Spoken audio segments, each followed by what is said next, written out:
Hi, and welcome back to A Heart for Home Education. My name is America, and today we're going to be talking about some of the books that I'm reading to prepare my educational philosophy to create my own Charlotte Mason classical homeschool curriculum for next year. So the first stage in planning for my own classical Charlotte Mason curriculum for next year is to make sure my educational philosophy is really solid. I have been working on my educational philosophy since my oldest was 2 years old and I first found out about Charlotte Mason. And it really ramped up as we started school. And then once we started school, it just felt so different to actually be doing homeschool, and things that I thought would be easier were challenging, and things that I expected to be challenging ended up being easier. So now that I've been homeschooling, I'm going into my 4th year, I feel like my philosophy is pretty strong. However, it still can be shaken, just like how I joined the CMEC at the beginning of this current school year. If my educational philosophy then was as strong as it is now, I might have avoided that need and that draw to join the CMEC. So the very first stage, and it's a stage that is sort of ongoing that I'm doing even though I have advanced in my planning for my curriculum for next year, and stay tuned because I do have a lot of things planned and I plan to share those too. But I just wanted to put this out there because this is the first step, I think, in planning your own curriculum.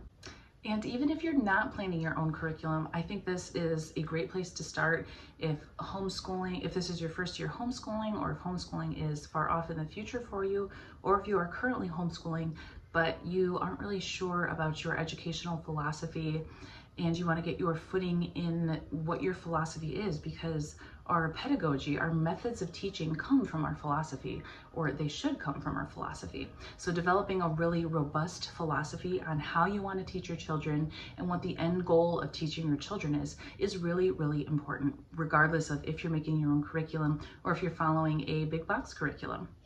So it's really important to find out and answer those big questions of why are we educating our children? To what end are we educating our children? What is the telos? What is the goal? What do we envision our children gaining from an education?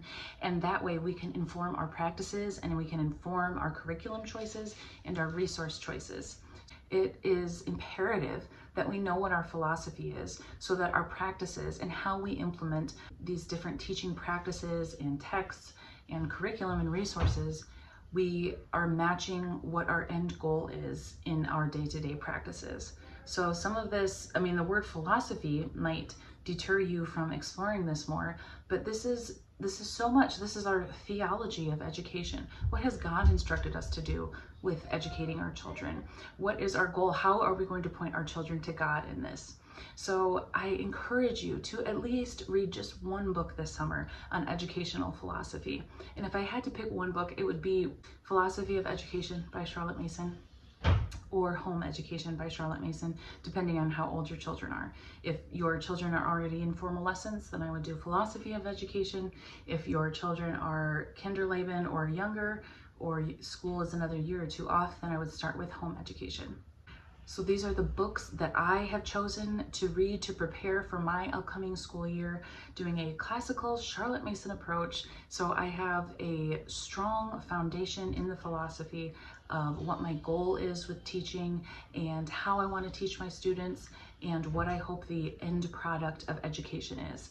I am trying to educate whole children, whole persons who have loves and desires and hopes and dreams, and I am trying to orient their hearts toward God in every single one of our subjects. So the first thing that you need to do is read a lot of books, read widely and deeply a lot of books about educational philosophy. And of course, I got started with Home Education and Philosophy of Education. I actually thrifted this book for I think $1 on my birthday. I am reading both of these simultaneously and I'm listening a lot to this one. If you've read them before, then you might want to go through all the things that you've tabbed or highlighted or put in your commonplace book. But these, I think, are an excellent starting point. So for the classical side of things, the first one that I picked up is The Well-Trained Mind by Jessie Wise and Susan Wise Bauer. This is a mother-daughter team. The mother started homeschooling Susan Wise Bauer when Susan was like, a 4-year-old. I think maybe she did 1 year in school. And then the mother realized that she wanted a deeper, richer education for her child. So she ended up homeschooling, and this was in the 70s when nobody was homeschooling and there were hardly any resources. So she really made up her own curriculum. And later she found out that her curriculum that she made up mirrored the classical model of education. So now Susan Weisbauer operates, is the head of the Well-Trained Mind, which is an excellent resource for practical classical education materials and articles and podcasts and things like that. So this is the book that I got. This is a free book for me on Thrift Books. So it's an older edition, and I'll talk more about that in a little bit, how it works, because this goes through the classical stages of education: grammar, logic, and rhetoric. And then it breaks down what you should be doing each sphere of education. So it has a literacy component, it has mathematics and science, history, Latin, things like that. It breaks down what you should expect of your child at those ages and in those stages, and how you can teach those subjects. And then my favorite part is that it gives a list of resources to use in your classical homeschool.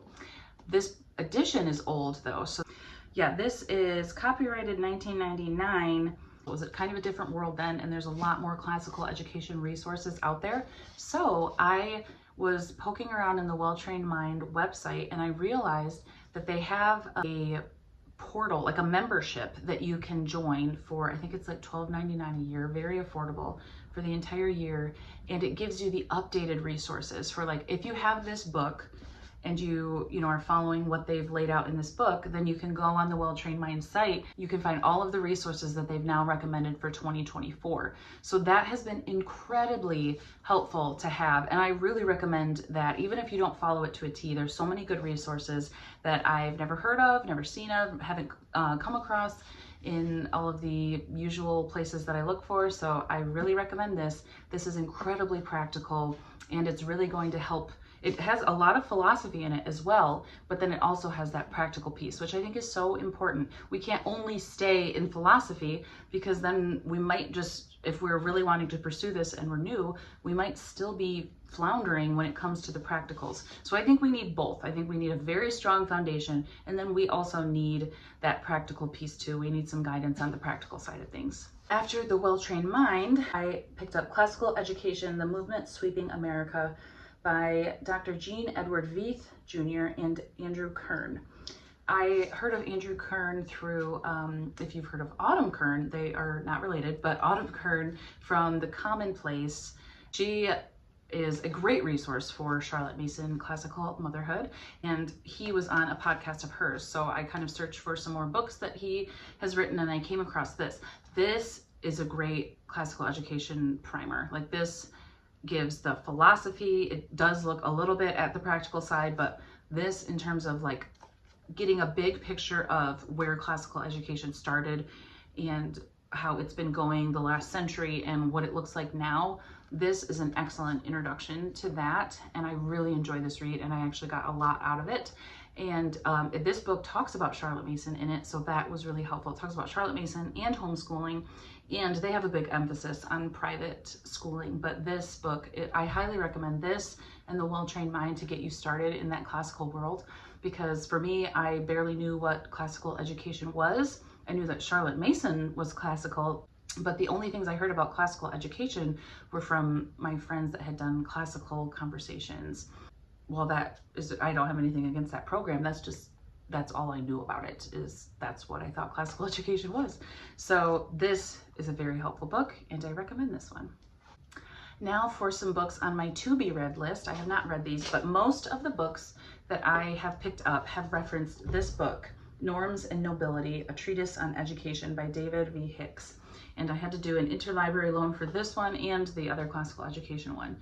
But this one, this is the book that it seems like everybody references. This one, along with The Lost Tools of Learning by Dorothy Sayers. So these two, you will find that the revival of classical education within the last 100 years, these two seem to have stemmed a lot of it. And so these are on my to-be-read list. I just wanted to focus on the Mason books for now. But this one looks pretty short. And this one, I've heard it's good to read in a group, so hopefully I can find someone to read this along with me. to help me better understand it. Next up on my to be read is Climbing Parnassus. I don't even know if I'm saying that right. It is a new apologia for Greek and Latin.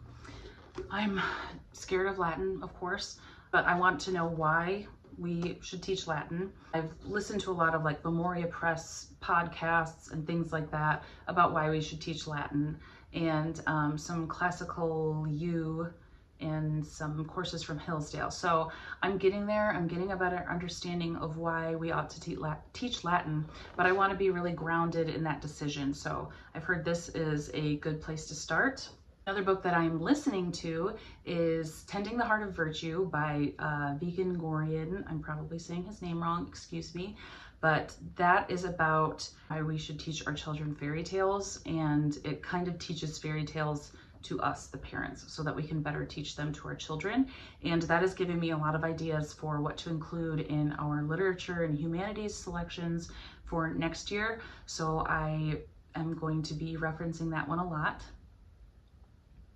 Some bonus podcast recommendations. From Kern's Commonplace podcast is an excellent place to get started. Her first season is on the principles, and if you have never read Mason and you don't even know what the principles entail, that is where I would start. I would start there, and then I would jump into Mason's books, just because it's nice to have an overview before you go ahead and zoom in and jump into all that Victorian English language. And you might be a little bit deterred if you just jump right into Charlotte Mason. Not always, because I think she's a fantastic writer and I think it does grip you, but I wouldn't want that Victorian English to be a barrier to learning about Mason's philosophies. If it is a barrier to developing your educational philosophy, then I also recommend A Thinking Love by Karen Glass. She goes through home education. I think it's home education. Yes. She goes through home education, and she just sort of cuts out some of the things that are honestly irrelevant for 2024. There are things that, like, the science has completely changed, and we all know the science has completely changed from Miss Mason's time, or we don't have nannies and nurses taking care of our children. So she kind of cuts out a lot of that, or she'll change out a word here and there just to make it make sense for us. But she keeps the spirit and the heart of Mason's writings very well. So I recommend this one if you are intimidated by Miss Mason's writings. Some other podcasts I recommend are the Scholay Sisters. I also recommend looking into the Hillsdale College online courses. They have quite a few on classical education and home education. Classical U Academy, I think. I will try to remember to link these things below. I know that's a thing that people say, but like, I'm new here, so I will try to remember to put those links in the description box for Hillsdale College's online courses, along with Classical U's courses. So that is all I have for you today. Those are the resources that I am pulling from to help me have a very firm foundation in my educational philosophy. So I am very excited for next year. I'm very excited for the upcoming videos where I share more of what we are doing and what I've picked. I have a huge mountain of boxes and books, and my husband has said that he will build me some more shelves for this summer and for next school year. So I'm very much looking forward to that. Thank you so much for watching. Comment down below if you have any other recommendations for educational philosophy reading to prepare us for next year. I'll see you in the next one, Mother Teachers.